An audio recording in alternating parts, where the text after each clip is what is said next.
All right, guys, now it's time to expand a little bit on the theory behind the practice. You have to understand how dogs put two and two together. The easiest way for you to think about it, for those of you that are parents, if you've had a 2-year-old, you know that they struggle with the concept of behavior and consequence. They don't put two and two together. It's no different when you're training dogs, guys. And dogs never get past, I would say, the average human toddler in terms of their understanding. And in some cases, they never even get there. So for instance, if I'm giving my dog hot dogs because he comes when I call him, or does he think, well, I came, I looked at you, I wagged my tail, and I spun in a circle, maybe I barked at you too, and then you gave me the hot dog. Which of those like 5 or 6 things yielded the hot dog? He barked at somebody, so I gave him a leash correction. Well, was it because I barked at the dog? Was it because I looked at the dog? Maybe the dog barked at me. Is that why I was corrected? Your dog doesn't necessarily identify automatically the specific behavioral contingency that yielded whatever consequence it was that occurred. Behavior is neither good nor bad in your dog's mind. Now, consequences, of course, are good and bad, right? So your dog either finds them desirable or undesirable. So in order for your dog to put two and two together,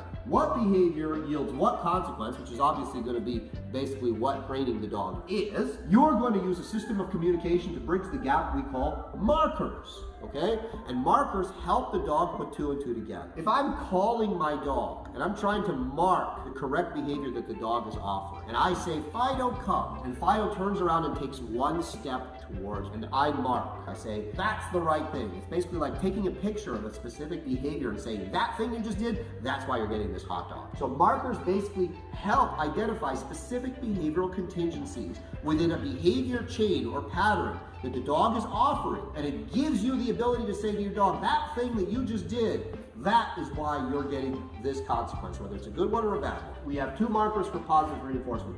We've got chip. It's just a marker for positive reinforcement. You are getting something awesome. A lot of people make the mistake of going chip, and they say it like that. They say it like you would read it, all right? It's important you say it like a sound your dog has never heard before. A lot of people say that mechanical markers are much more powerful than verbal markers, and I disagree. A lot of people really don't know how to use verbal markers. You want your mark for positive reinforcement and also for punishment to stand out like nothing your dog normally hears. So for me, when I use chip, I use it like chip. Okay, my dog does not hear anything like that unless he's going to be receiving some awesome stuff. Do not say chip unless you have food or unless you have a toy that your dog really desires. One more thing on chip. If my dog doesn't like food or if my dog doesn't like toys, there's no point to say chip and give something that the dog doesn't like. The dog decides what's desirable. If he doesn't care for food or for toys, I'm not using chip. I'm going to use something else. Now I have another marker for positive reinforcement. That's praise. Oh, good boy, good girl. It's what I use for a dog if I don't have functional reward, whether it's food or a toy. Again, your tonality is important.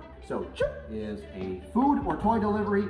Good is just an affirmation to the dog. Now, punishment. For me, I have 2 verbal punishers, okay? And I'll explain the difference quickly. No is my big one. That's the one I use when the dog really screws up. And I usually reserve this for bad behavior. And the way I say it, you see how I wrote it here? No! That's how I say it. There's this weird misconception in dog training that you can't use emotion. Now, don't get me wrong. There's times when the use of emotion in your training is counterproductive. But a lot of the time, using your emotion, whether it's positive emotion or negative emotion, really aids in the communication with the dog. Let him know, I don't like that. It means something. I also have Now again, I know my writing is difficult to read, so bear with me. For me is a soft no, so to speak. So I usually reserve this when I'm obedience training, okay? So if I ask the dog to sit her down, and let's say it was in a down, and then she got up from the down, I'll just be like, down. And maybe I'll put the dog back down. If you're being consistent in the application of your markers, your dog will hear and immediately fix his or herself. Last but not least, you've got break.